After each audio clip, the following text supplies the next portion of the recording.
Gencatan senjata antara Iran dan Amerika Serikat yang luntur kembali memicu ketegangan yang berdampak pada kondisi global. Menanggapi hal itu, Kementerian Luar Negeri Prancis Pascal Convavreu mendesak agar dua negara kembali dalam kerangka gencatan senjata. Ia menilai konflik kembali terjadi akibat ulah Iran yang melancarkan serangan dan melanggar perjanjian.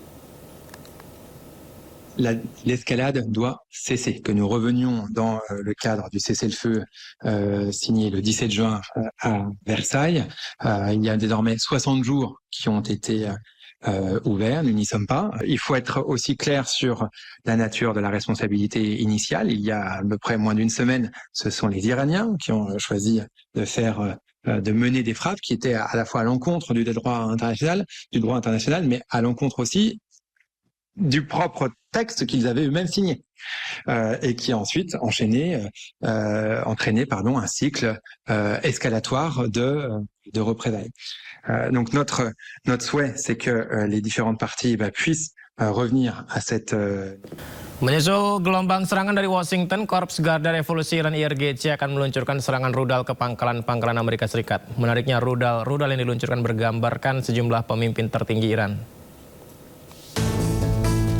IRGC menunjukkan rudal bergambar pemimpin tertinggi Iran saat ini dan sebelumnya, diantaranya wajah dari Mojtaba Khamenei dan ayahnya Ali Khamenei. Rudal ini akan diluncurkan ke pangkalan-pangkalan AS menyusul gelombang serangan dari Washington. Video tersebut juga menunjukkan beberapa peluncuran rudal, termasuk yang diidentifikasi oleh IRGC sebagai rudal Khyber Sakhan, Zulfikar, Sajil, dan Fateh 110. IRGC telah melakukan serangkaian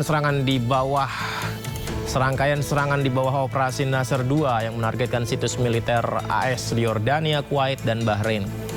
Sementara itu, Kuwait, Bahrain, dan Yordania mengumumkan telah berhasil mencegat serangan rudal Iran.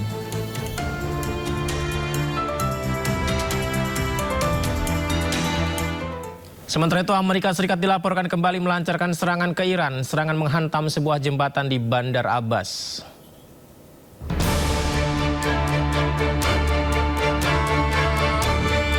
Amerika Serikat dilaporkan kembali melancarkan serangan terbaru ke Iran dan menghantam sejumlah infrastruktur, termasuk 2 jembatan dan stasiun kereta api.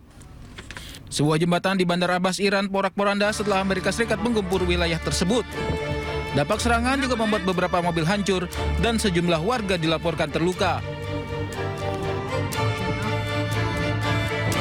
Kepulan asap terlihat di langit kota Bandar Abbas setelah Amerika Serikat melancarkan serangan berhari-hari ke Iran. Komando Pusat AS CENTCOM mengumumkan bahwa mereka meluncurkan gelombang serangan terbaru ke Iran untuk melambahkan kemampuan militer mereka. Iran sendiri tak tinggal diam dan membalas serangan dengan menargetkan pangkalan militer AS di Timur Tengah. Teheran memperingatkan akan targetkan infrastruktur di seluruh wilayah AS jika Amerika terus melanjutkan serangan mereka. Melalui CENTCOM, Amerika Serikat mengklaim telah menyerang puluhan fasilitas militer selama 6 malam berturut-turut.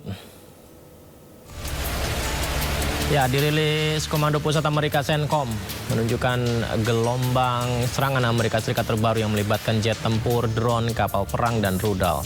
Serangan-serangan itu mengakibatkan ledakan dan kepulan asap yang membumbung tinggi di sejumlah lokasi yang berbeda, diantaranya pos pengawasan pesisir, pertahanan udara, infrastruktur logistik militer, hingga kemampuan maritim Iran.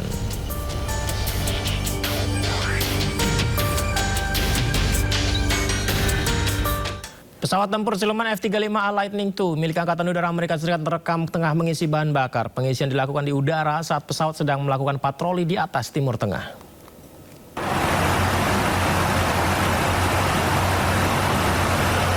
Wow. Ini adalah prosesnya ya pemirsa ya. Mengisi BBM di udara. Luar biasa ya. CENTCOM merilis rekaman menunjukkan jet-jet itu mendekati pesawat KC-135 Stratotanker. Selanjutnya pengisian bahan bakar dilakukan membuat pesawat F-35A tertahan lebih lama di udara. Sementara pasukan AS lainnya melanjutkan operasi di wilayah target. Rekaman jet tempur ini dirilis di Washington setelah Washington menyatakan telah menyerang sejumlah target militer Iran.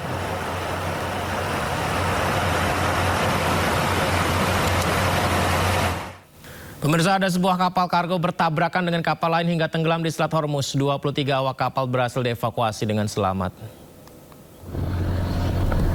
Ini adalah kapal kargo bernama Luni, terbelah jadi dua dan tenggelam di Selat Hormuz.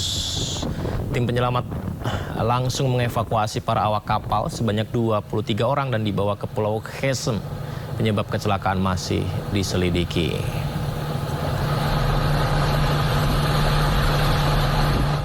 Iran tegaskan Selat Hormuz adalah garis merah yang tidak dapat dilanggar. Jika AS terus ikut campur, Iran ancam meratakan seluruh infrastruktur AS di kawasan.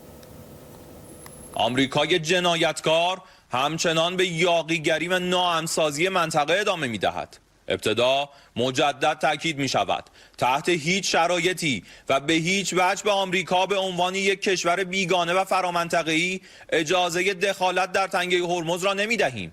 این خط قرمز شکست ناپذیر ایران است. در صورتی که تهدیدهای اخیر رئیس جمهور از تویی سرشار آمریکا مبنی بر هدف قرار دادن زیرساخت‌های ایران اسلامی توسط ارتش متجاوز آن کشور عملی شود، همه آنچه که بنا به نجابت ایران هنوز سالم مانده، یعنی تمامی زیرساخت‌ها در منطقه زیر ضربات پولادین نیروهای مسلح مقتدر جمهوری اسلامی ایران در هم کوبیده خواهد شد. آنچنان که اثری از آنها بر جای نماند و گویی از ابتدا وجود نداشتند. دشمن نادان بداند لحظه حماسه برای ما لحظه پرهیز نیست. آنچه از سوی نیروهای مسلح ایران رخ می‌دهد ضربه همتراز نیست، ضربه برتر است. ضرباتی که شدیدتر، گسترده‌تر و ویران کننده تر از همیشه خواهد بود. آتش خشم ملتی که هیچگاه تسلیم نشده دامن متجاوز را خواهد Kuwait dan Bahrain menghadapi serangan udara baru dari Iran yang terjadi saat Iran dan Amerika Serikat saling serang memperebutkan kendali Selat Hormuz. Tentara Kuwait merespon dan mengatasi serangan drone baru Iran. Iran menargetkan sistem radar, sistem pertahanan udara, dan penyimpanan bahan bakar di Pangkalan Udara Ali Al-Salim di Kuwait dan instalasi militer AS di Pangkalan Udara Sheikh Isa di Bahrain. Dua negara tersebut kembali diserang sejak dimulai kembalinya permusuhan antara Amerika Serikat dengan Iran.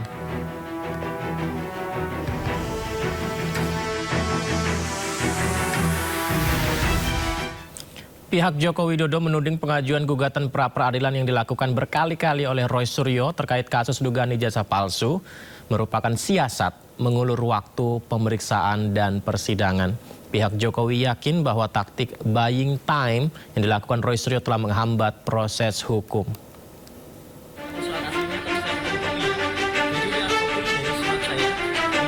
Pihak Joko Widodo menuding pengajuan gugatan pra-peradilan yang dilakukan berkali-kali oleh Roy Suryo terkait kasus dugaan ijazah palsu merupakan siasat untuk mengulur waktu pemeriksaan dan persidangan. Pihak Jokowi menilai pengajuan pra-peradilan yang dilakukan berulang kali oleh Roy Suryo hingga gugatan kedua dan ketiga tidak logis dan hanya sebagai taktik buying time atau menghambat proses hukum. Dengan pengajuan pra ketiga kan semakin terbukti dugaan kami bahwa ini untuk mengulur-ngulur perkara, yang berarti kok tidak confidence Bang Roy maju dalam persidangan dengan segala pembelaannya.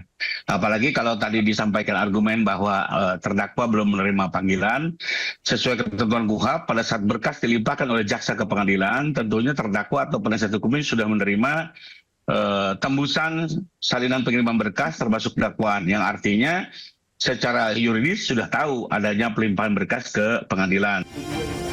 Kubu Jokowi berpendapat bahwa permohonan pra-peradilan sudah tidak relevan lagi karena perkara pokoknya sendiri sudah memasuki tahap persidangan di pengadilan. Tim Liputan iNews melaporkan.